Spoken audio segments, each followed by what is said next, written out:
Debit और credit अगर आज क्लियर हो गया तो अकाउंट्स लाइफ भर के लिए क्लियर हो जाएगा।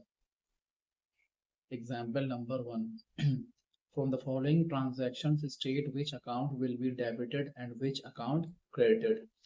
यहाँ 4 क्वेश्चन मैंने मेंशन किए हैं, सिर्फ आपको इतना बताना है कि कौन से अकाउंट डेबिट में जाएंगे और कौन से क्रेडिट में जाएंगे और उनका नेचर क्या होगा। समझाते हैं। क्वेश्चन नंबर वन पहले पढ़िए, दिखाते हैं आपको, इजी है।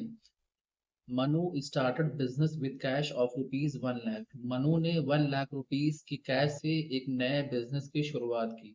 देखिए, मैंने यहाँ पर फॉर्मेट मेंशन किया हुआ है। देखिए, चीज़ें बिल्कुल इजी हैं, इसलिए मैंने सॉल्यूशन को मेंशन किया। आगे एक दो लेक्चर के बाद मैं पेन और कॉपी की हेल्प से आपके सामने ही क्वेश्चन को सॉल्व करूँगा। ऐसा नहीं है कि आगे जर्नल और रेक्टिफिकेशंस वगैरह सब ऐसे ही सॉल्यूशन फॉर्मेट बना के आपको सिर्फ रीड करवाता रहूंगा, ऐसा नहीं है। ठीक है ना, आपके सामने एक एक स्टेप को सॉल्व करूंगा। ठीक है, देखिए, फर्स्ट क्वेश्चन क्या बोल रहा था, बिजनेस को स्टार्ट किया 1 लाख रुपीज। देखिए, मैंने कितनी ये फॉर्मेट बनाया हुआ है।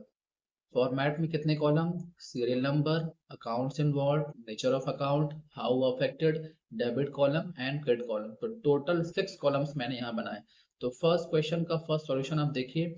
फर्स्ट क्या है, सीरियल नंबर। सेकंड कॉलम क्या है, अकाउंट्स इन्वॉल्व। कह रहा है कि अगर ओनर ने बिजनेस का स्टार्टअप किया 1 लाख रुपीज की कैपिटल से, तो कौन कौन से अकाउंट्स यहाँ इन्वॉल्व हो रहे हैं। यहाँ पे 2 accounts are involve, first cash account and the second one is capital account. Clear. Nature of account, कह रहा है कैश का नेचर क्या होगा, कैपिटल का नेचर क्या होगा। तो कैश का नेचर क्या होता है, असेट। ठीक है ना, बिजनेस की संपत्ति है। कैपिटल का नेचर, कैपिटल वो याद कीजिए, फॉर्मूला जो मैंने लिखवाया था आपको क्लियर वाला। C for capital, L for liability, E for expense, A for asset, R for revenue. बस उसी से मैच करता है, पूरा मैच का पूरा वही है ही है। क्लियर है। अब कह रहा है कि अफेक्ट क्या होगा। कह रहा है अगर बिजनेस को स्टार्टअप किया 1 लाख रुपीज की कैपिटल से, तो दो अकाउंट्स यहाँ इन्वॉल्व हो रहे हैं। नेचर मैंने समझा दिया, असेट एंड कैपिटल। इंक्रीज क्या होगा और क्या डिक्रीज होगा। यहाँ पे दो चीजें इंक्रीज हो रही हैं, दो ही हैं ये, दोनों के दोनों इंक्रीज हो रही हैं। अगर बिजनेस का स्टार्टअप स्टार्टअप होता है 1 लाख रुपीज की कैपिटल से, तो कैश इंक्रीज होगा क्योंकि बिजनेस के पास पैसा आया, इंक्रीज हो गया। कैपिटल, पैसा जो आया है, जो कैश आया है, वो कैपिटल की फॉर्म में आया है। क्लियर है। तो एक रेड वाला 1 लाख रुपीज डेबिट में गया, ब्लू वाला 1 लाख रुपीज क्रेडिट में गया। अच्छी बात ये होती है, डेबिट एंड क्रेडिट के जो अमाउंट होते हैं वो ऑलवेज भी इक्वल और same. Clear. Question number two पढ़ते हैं। He purchase furniture for business rupees of rupees 20,000।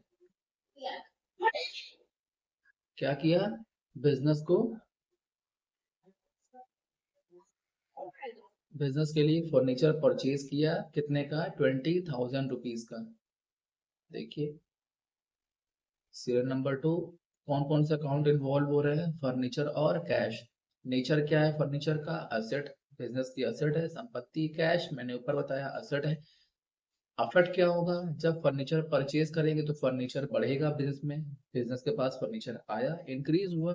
क्या डिक्रीज होगा, जब आप कोई सामान परचेज करते हो तो कैश, पैसा, तो कैश जाता है। ठीक है ना, सामान लेने जाओगे आप बाजार में, तो कैश कम हो जाएगा पॉकेट से आपके और चीजें बढ़ जाएंगी। ठीक है ना, वही चीज 20 DR में, 20 CR में। Clear. Third, purchase goods on platform Anshul rupees 6,000। अगर आपने अंशुल नाम के एक बंदे से, ठीक है, देखिए इसका फुल फॉर्मेट जो आपको बताएंगे कि कैसे समझा जाता है कि चीजें कौन से कैश ट्रांजैक्शन है और कौन से क्रेडिट ट्रांजैक्शन है।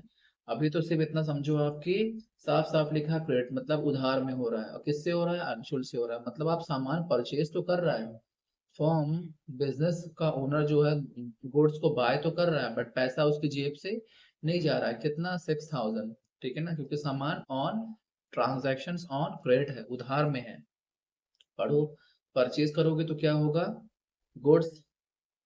ठीक है ना, पर गुड्स आएगा एक, इन्वॉल्व, गुड्स का इन्वॉल्वमेंट होगा, और क्रेडिटर्स, क्रेडिटर्स मीन्स जो पैसा हमसे लेगा। भाई आप किसी से उधार सामान लोगे तो वो उसने आपको, तो आप बिजनेस के पॉइंट ऑफ व्यू सोचो, आपको पैसा देना है, ठीक है ना, तो वो आपका क्या हो गया, लेनदार हो गया, मीन्स क्रेडिटर्स हो गया।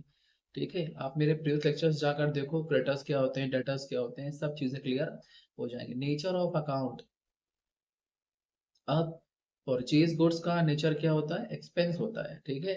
और क्रेडिटर्स हमारे लिए लाइबिलिटी, क्योंकि बिजनेस को पैसा देना है, बिजनेस ने सामान ऑन क्रेडिट लिया हुआ है, तो बिजनेस की ये जिम्मेदारी है, लाइबिलिटी है कि बिजनेस जल्द जल्द से जल्द पैसा जो उधार में लिया हुआ है सामान उसको चुका दे, मींस लाइबिलिटी है। अब यहाँ पे इंक्रीज क्या हो रहा है, तो आप गुड्स परचेज करोगे तो एक्सपेंस आपके इंक्रीज होंगे और लाइबिलिटी भी इंक्रीज होगी। समझ में आ रही है बात, कॉन्सेप्ट है बच्चा, से रटना, रटोगे तो कुछ नहीं हो पाएगा। अकाउंटेंसी यही है, रट लिए काम खत्म। 6,000 डेबिट में, 6,000 क्रेडिट में, ठीक है। जब प्रैक्टिकल इसका सॉल्व करवाएंगे फुल फ्लेज में, जर्नल एंट्री में, तो एक एक चीज पूरी क्लियर हो जाएगी एकदम मस्त। Paid paid to his creditors Anshul 2,000 rupees, देखो सामान लिया था, ट्रांजेक्शन था थर्ड वाला 6,000 का, बट अभी कितना पे कर रहा है, 2,000, मतलब अभी भी 4,000 उधारी में है क्रेडिटर, ठीक है ना, ऑन क्रेडिट है, उससे मतलब नहीं है, जो कह रहा है वो करना, वो मैंने वैसे समझा दिया आपको। अब फिर से वही चीज, कितने अकाउंट्स इन्वॉल्व हो रहे हैं, दो, एक अंशुल वाला मीन्स क्रेडिटर वाला, दूसरा कैश वाला। अंशुल क्रेडिटर था, लाइबिलिटी घट गई भाई, 6 देना था 2 दे दिया, तो 2 से लाइबिलिटी कम हो गई ना, वो और बात है कि 4 अभी भी है, बट कुछ तो घटी ना। क्या, कैश, कैश का नेचर क्या होता है, असेट। अब क्या घटा, लाइबिलिटी 2,000 रुपए की कम हो गई, डिक्रीज हो गई, असेट। और कैश हमारे लिए एसेट है, वो भी बिजनेस, अगर अंशुल को पैसा देने का मतलब बिजनेस से ही जो दिया होगा, तो बिजनेस की जो असेट थी कैश, वो भी 2,000 रुपए से घट गई, 2,000 डेबिट में और 2,000 रुपए क्रेडिट में। रूल्स याद मत करो, लॉजिक समझो, फिर हर ट्रांजैक्शन खुद बोलेगा मुझे डेबिट करो या क्रेडिट। क्लियर।